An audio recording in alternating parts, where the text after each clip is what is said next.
Hi everyone, it's Rachel. If you're watching this, you are about to watch a part of my life that's changed my normal life to my new normal life. I do a lot of speaking throughout the state, whether it's through colleges or public health nurses or first responders, coroners, pretty much anybody who will listen or want to listen to my story, because it's real and it does happen. And I think that people don't think it happens as much as it does, because I know a lot of the death certificates parents are getting aren't necessarily saying SIDS. But my son Hayden Ray died from SIDS 14 years ago today, which is one of the reasons why I decided to finally make this video, and to also bring awareness to SIDS, because October is SIDS Awareness Month. We have our annual conference in October every year. It alternates from Northern California to Southern California, and this year it happens to be in San Diego, which is really close for me, so I'm grateful for that. So my story of what happened,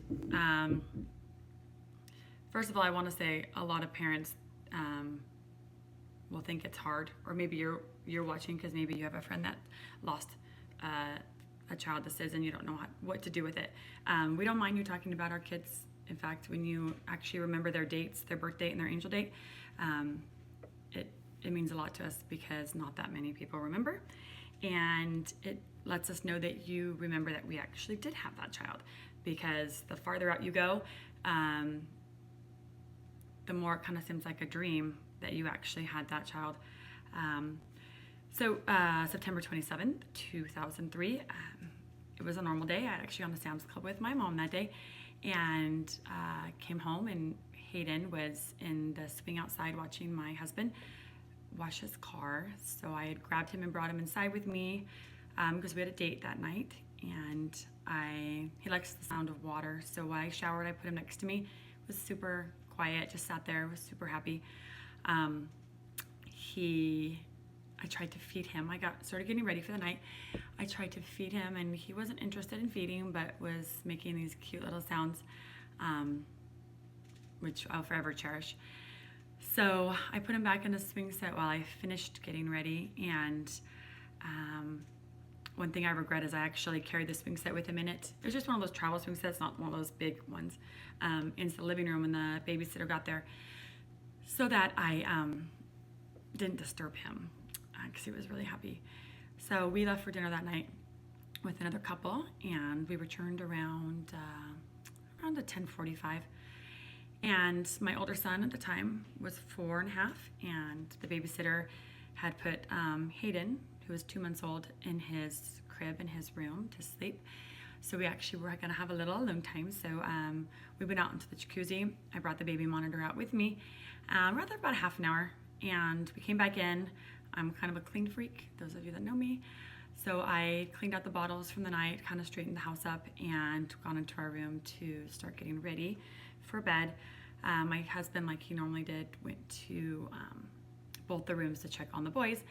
And when he got to Hayden's room, I heard him scream my name through the baby intercom. Mother's intuition, I don't know.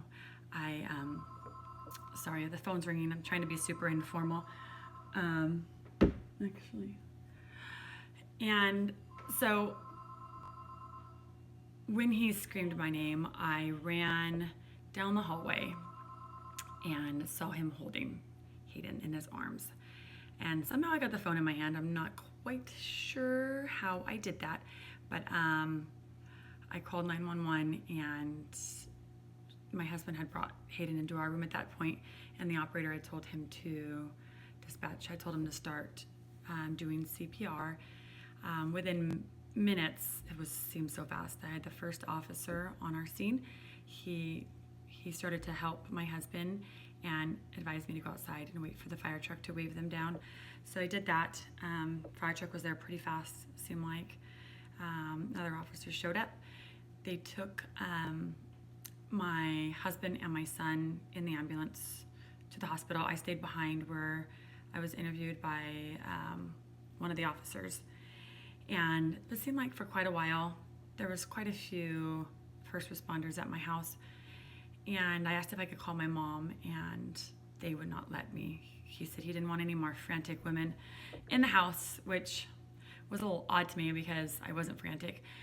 I was actually pretty calm because I thought that since the ambulance had my babies, that's their job, like he was fine. I honestly didn't think that he wasn't going to make it.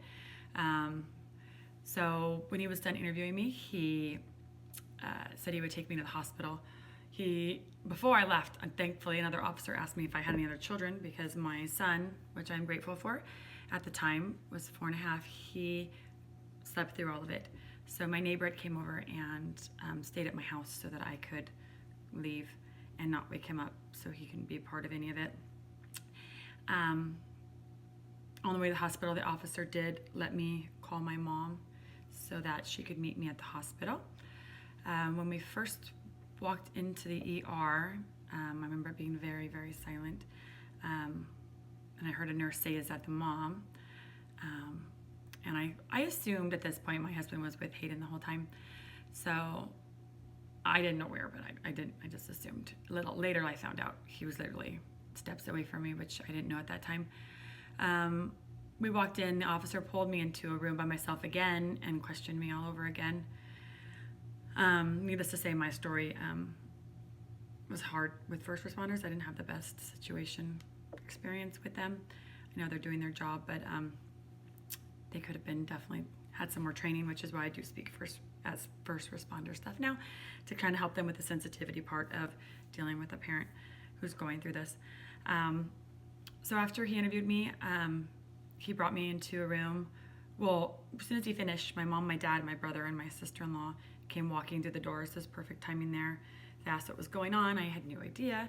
So they brought us all to a room where my husband had been left alone the whole time. So he didn't know what was going on. After a while, I know I keep saying, sorry, I'm trying to be super casual. This isn't professional.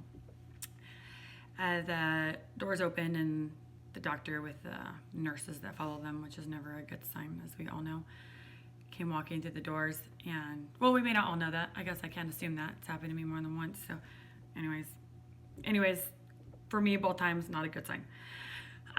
So he had said that he had sorry, and that they had tried everything that they could, and that he was gone. So I remember my mother-in-law walking in, and she's bawling, and my mom bawling, and I don't know. I was just in a shock, which is why when I deal with so many new mommies, I always tell them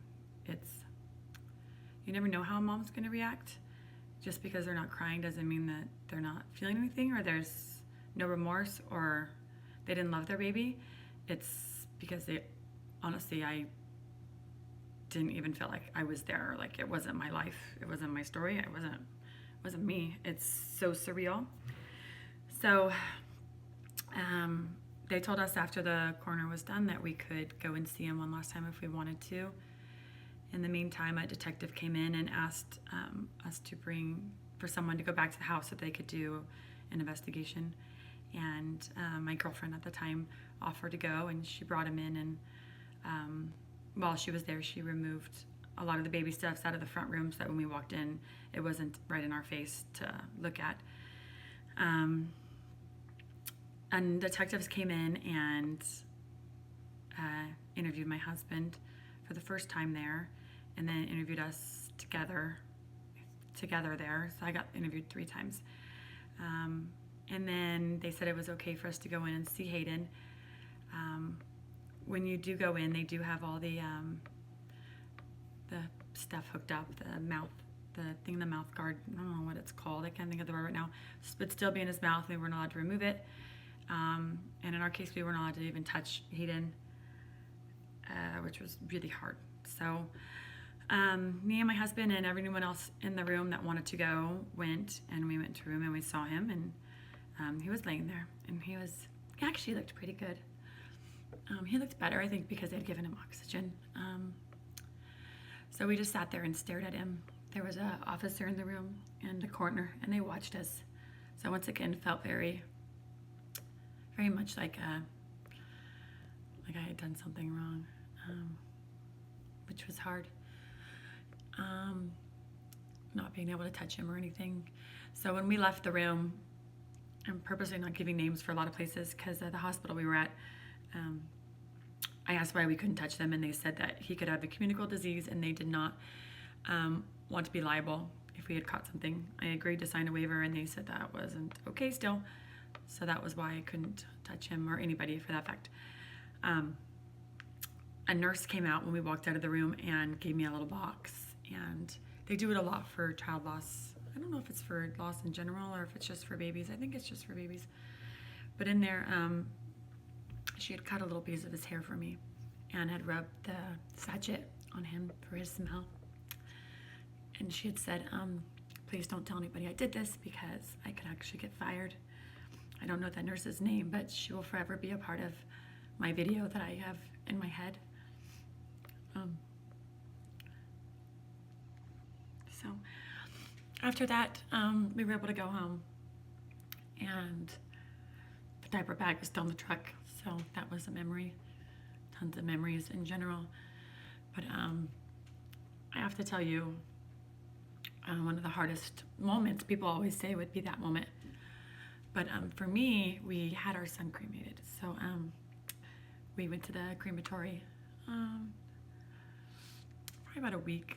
Yeah, it was probably about a week after, maybe 4 or 5 days afterwards.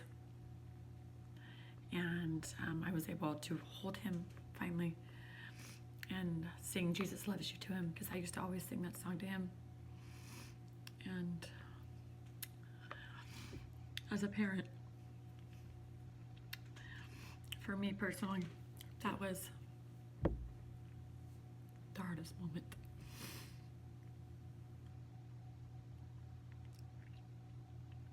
Because I had to lay my son down and walk out of the room, knowing that on this earth I would never see him again. That was the hardest day of my life. So people ask me why 14 years later I stay involved, and I'm so passionate about SIDS. It's because I don't wish that moment on anybody. Nobody. This is the worst feeling to have to bury your child. I mean, any parent would take their child's spot. So if you wonder why I'm so passionate and why I'm like, put your baby to sleep, stop co-sleeping, stop putting those fluffy blankets in their bed, it's not because I'm trying to be irritating or annoying. It's because I'm trying to avoid you from having a moment like that. It's not fun. This is my son. I showed it in my last video. I don't know if you watched it, but this is my son, Hayden. And this was in his crib the night he died.